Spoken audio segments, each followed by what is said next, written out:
moved to Elmwood Avenue on a chilly September evening. My new house was small but cozy, and I was excited to start fresh in this quiet neighborhood. The street was lined with neat houses, each with its own tiny front yard. Everything looked peaceful, almost too perfect. While unpacking, I noticed the house next door. Its windows were dark, and the lawn was overgrown with weeds. A broken mailbox leaned sideways near the driveway. It looked like nobody had lived there for years, but there was an old car parked in front, covered in dirt. Maybe the owner just doesn't care about appearances, I thought, shrugging it off. I had no idea how wrong I was. That night, as I settled into bed, I heard something unusual. It was faint at first, a tapping sound coming from the wall shared with the neighbor's house. It was rhythmic, like someone knocking in a strange pattern. Tap, tap, tap, tap, tap. I froze, my heart pounding. The house was supposed to be empty, wasn't it? I convinced myself it was just the old pipes or maybe a raccoon in the attic. I pulled the blanket over my head and forced myself to sleep. The next morning, I went outside to take a closer look at the neighbor's house. Up close, it looked even worse. The paint was peeling, and one of the windows on the second floor was cracked. As I stared, I noticed something odd. The curtains on the cracked window shifted slightly, as if someone was watching me. "Hello?" I called out. No one answered, but the curtains stayed still. I decided to let it go, thinking maybe the wind had moved them. Later that day, I met Mrs. Peterson, my neighbor from across the street. She was a kind old woman with a warm smile and a tray of cookies. "Welcome to the neighborhood, dear," she said. "How are you settling in?" "Thank you. It's been good so far, though I'm curious about the house next door. It looks abandoned." Mrs. Peterson's smile faded. She glanced at the house nervously and lowered her voice. "Oh, that house. It's been troubled for years. The owner, Mr. Grayson, keeps to himself. People say he's odd. I wouldn't bother him if I were you." Before I could ask more, she excused herself and hurried back across the street. That evening, as I sat on my porch with a cup of tea, I saw something that made my blood run cold. The same curtain in the neighbor's window moved again. This time, I was sure it wasn't the wind. A pale hand briefly appeared, then vanished. The next few nights were unsettling. Every night, around 2 a.m., the tapping sound returned. Tap, tap, tap, tap, tap. It was louder now, and it seemed to move along the wall, as if someone was walking and tapping at the same time. One night, I couldn't take it anymore.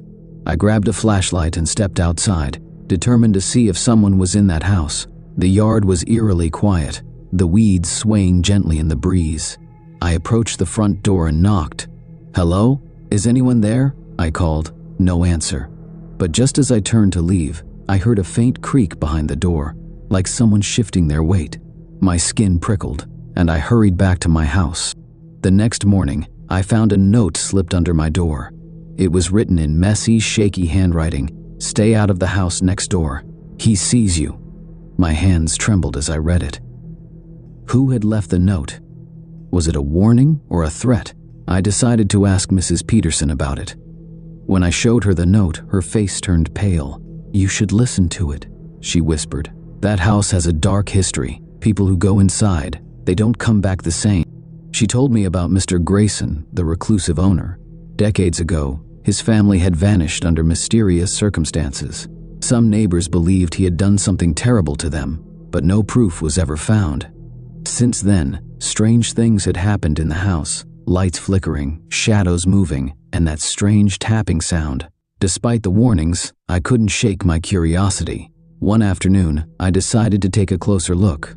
I walked around the neighbor's yard, peeking through the windows. Most were covered with grime, but one on the first floor was clear enough to see through. Inside, the house was a mess. Furniture was overturned, and the walls were covered in strange markings. As I leaned closer, I noticed something chilling. The markings were scratches, as if someone had clawed at the walls. Suddenly, I heard a loud bang from inside, like a door slamming shut. My heart raced as I stumbled back. That's when I saw it, a face in the window, pale with hollow eyes and a twisted grin.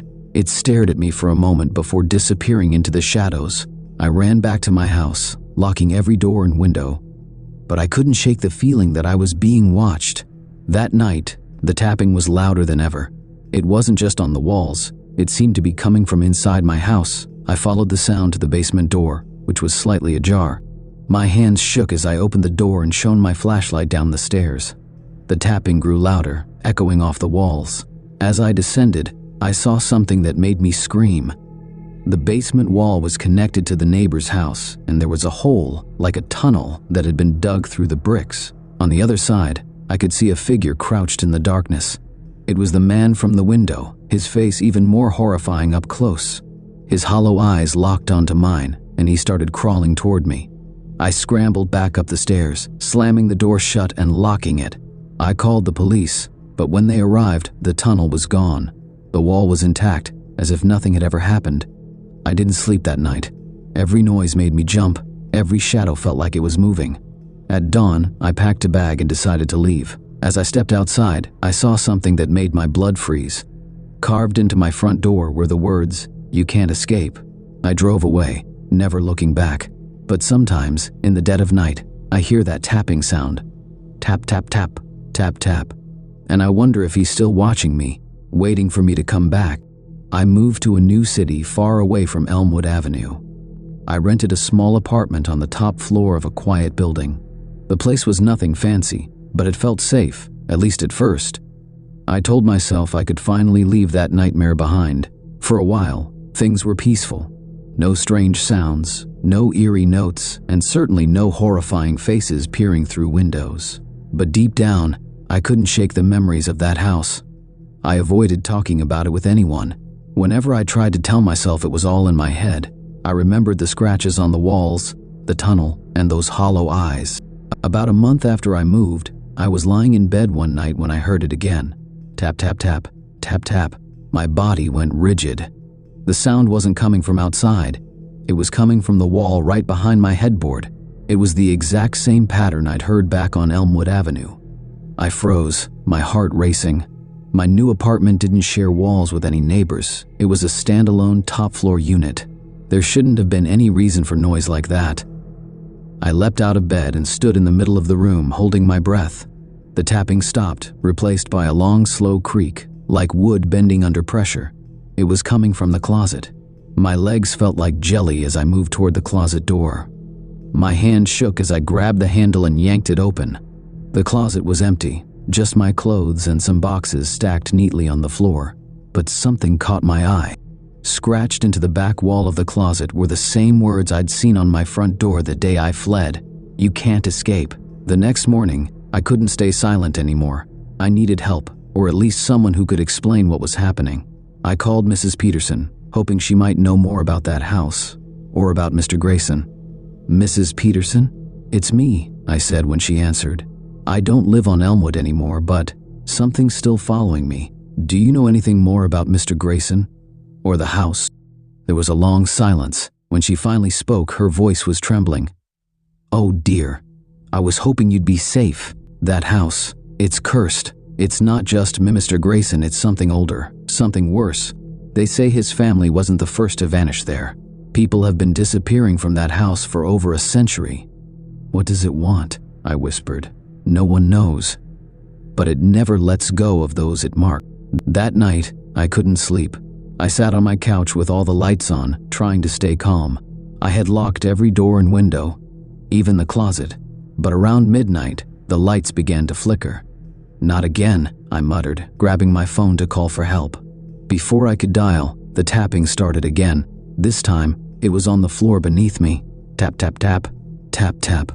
It sounded like something, or someone, was crawling under the floorboards. I backed away, clutching the phone like a lifeline. Suddenly, the tapping stopped, and there was silence. I thought it was over, until I heard the creak of a door opening. I turned toward the hallway that led to my bedroom. At the end of the dark corridor, I saw it, a shadowy figure standing just outside my bedroom door. Its hollow eyes glowed faintly in the darkness, and its twisted grin stretched unnaturally wide. "Why won't you leave me alone?" I screamed. The figure didn't move. It just stood there, staring, as if waiting for something. Then, it spoke, its voice a low, guttural whisper that sent shivers down my spine. "You let me in." I didn't understand what it meant. Let it in? When? How? Then I remembered the tunnel in the basement on Elmwood Avenue. Had I somehow opened a door, literally or figuratively, by going into that house? Was it my curiosity that had brought this thing into my life? The figure in the hallway took a step forward, and the lights flickered again. I stumbled backward, searching for anything I could use as a weapon. My hands found a heavy lamp, and I gripped it tightly. "Stay back!" I shouted, raising the lamp. The figure paused, tilting its head as if amused. Then, it spoke again, this time in a voice that was chillingly familiar. It was my own voice. "You can't escape," it said, mimicking the exact tone I had used when I read those words on my door. I knew I couldn't fight it, not in the traditional sense. This wasn't just a person or even a ghost. It was something far more malevolent. But maybe, just maybe, I could find a way to banish it. The next morning, I called a paranormal investigator I found online. His name was Tom, and he specialized in cleansing haunted houses and breaking curses. When I told him my story, he sounded skeptical, but agreed to help. Tom arrived that evening with a bag full of strange tools, salt, candles, incense, and a book filled with ancient symbols. He walked through my apartment, muttering to himself as he examined the walls and floors. "There's definitely something here," he said finally. "But it's not just attached to this place. It's attached to you. What do?" I asked, desperation creeping into my voice. "We'll try a cleansing ritual," he said, "but you have to be strong. If this thing has been following you for this long, it won't let go easily." As the sun set, Tom began the ritual. He lit candles in every room and sprinkled salt in a circle around me. He chanted in a language I didn't recognize, his voice steady and commanding. At first, nothing happened. But then the room grew cold, freezing, like the middle of winter. The lights flickered, and the tapping started again. This time, it was everywhere, the walls, the floor, the ceiling. "It's trying to resist," Tom shouted over the noise. "Don't let it scare you." Suddenly, the figure appeared in the corner of the room. It was larger now, its twisted grin stretching impossibly wide. Its hollow eyes burned with anger, and it let out a low, inhuman growl. Tom stepped forward, holding up the book of symbols. "You have no power here," he shouted. "Leave this place and never return." The figure screamed, a horrible, ear-piercing sound that made my ears ring. The candles flickered wildly, and for a moment, I thought the figure was going to attack. But then, it began to fade, its body dissolving into black smoke. The tapping stopped, and the room grew silent. When it was over, Tom looked exhausted. "I think we got rid of it," he said, though he didn't sound entirely convinced. "But be careful. If you ever feel its presence again, call me immediately." I thanked him and spent the night cleaning up the remnants of the ritual. For the first time in months, I felt a glimmer of hope. Maybe I could finally move on. But even now, I'm not sure. Some nights, when the house is quiet, I think I hear it, the faintest tap-tap-tap in the distance, and I wonder if it's really gone, or just waiting for the right moment to come back.